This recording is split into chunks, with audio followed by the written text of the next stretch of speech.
Tervetuloa Kempele-halliin, jossa järjestetään Agilitin Suomen mestaruuskisat 2004.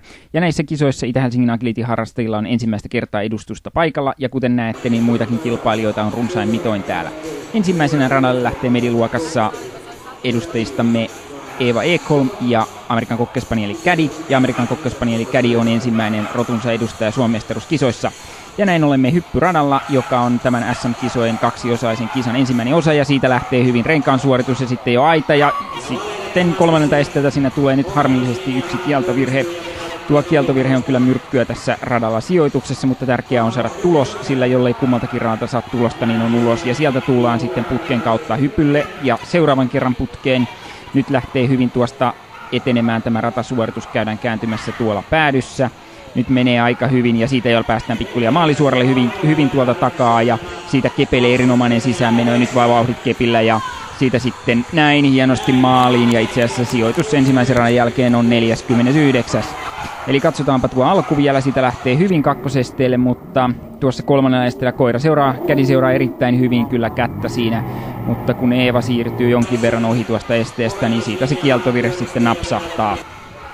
Mutta sitä vastoin tässä maalisuoralla on kyllä aivan hienoa katsoa, eli katsotaanpa nyt tuosta vielä tuo, eli viimeinen aitainen keppejä hyvin, ja siitä kaukaa lähetetään koira kepeille, eikä Caddy katsokaan edes mihinkään muualle suuntaan. Ja seuraavaksi lähtövuoro on samalle radalle sitten menestyksekkäin parimme Donna, ohjaajana Aino Asmut, ja heiltä on nyt lupa odottaa aika paljon tässä kisassa, ja siitä lähtee ratasuoritus, ja nyt heillä lähtee erinomaisesti rata etenemään, ei mitään ongelmia tässä alussa, hyvin viedään sinne putkelle ja sieltä sitten Aino ottaa vielä kolmannen kerran putkelle, erinomaisesti menee tuo suoritus, siinä ei hirveän paljon ylimääräistä höntyilemistä tällä hetkellä ole ja vaikka tämä näyttää himpun verran hitaalta, niin tosiasiassa tämä on kyllä aika vauhdikkaan näköinen suoritus ja Kepeellä nyt erinomaisesti meni Kepeelle ja erittäin hyvä maaliin tulo ja se on itse asiassa ensimmäisen radan jälkeen 11 sija. Se on 11 ja siitä on hyvä lähteä toiselle radalle ja katsotaanpa tuossa vielä tuota alkua, eli siinä Donna lähtee kyllä hyvin lähtee liikkeelle siinä.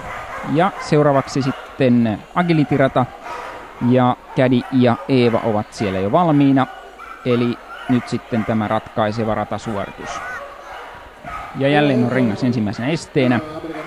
Siitä Caddy saa lähtöluvan ja näin lähdetään suorittamaan ja nyt näyttää hyvältä. Himpun verran varovaisesti tuo etenee, mutta hyvä kontakti alta. Sen jälkeen pussille, hyvin oikasi koira sillä pussilla Caddy. Ja siitä sitten käydään taas tuolla päädyssä hieman erilaisessa ympyrässä. Mennään putkelle, hyvin menee, nyt on vaikeassa kulmassa kepit. Erinomaisesti blokattu siinä keppien sisäänmeno, ei Caddylla ollut mitään muuta mahdollista kuin mennä ihan oikeasta reiästä sinne kepeille.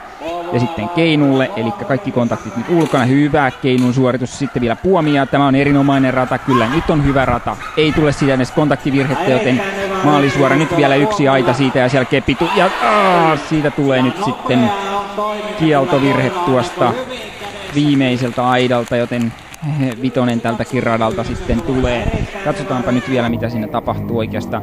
Näyttää, että samanlainen virhe kuin hyppyradalla, eli aika kummallisesti. Caddy kyllä jarruttaa siinä juuri ennen tuota estettä ja päättää, että se pitää kiertää. Harmillinen tapahtuma.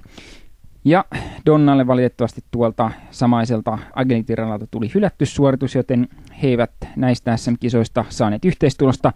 Caddy sitä vastaan oli paras Amerikan Cocker Spanieli ja sijoitus 30. Kummaltakin radalta tuli yksi kieltovirhe ja himpun verran yli aikaa.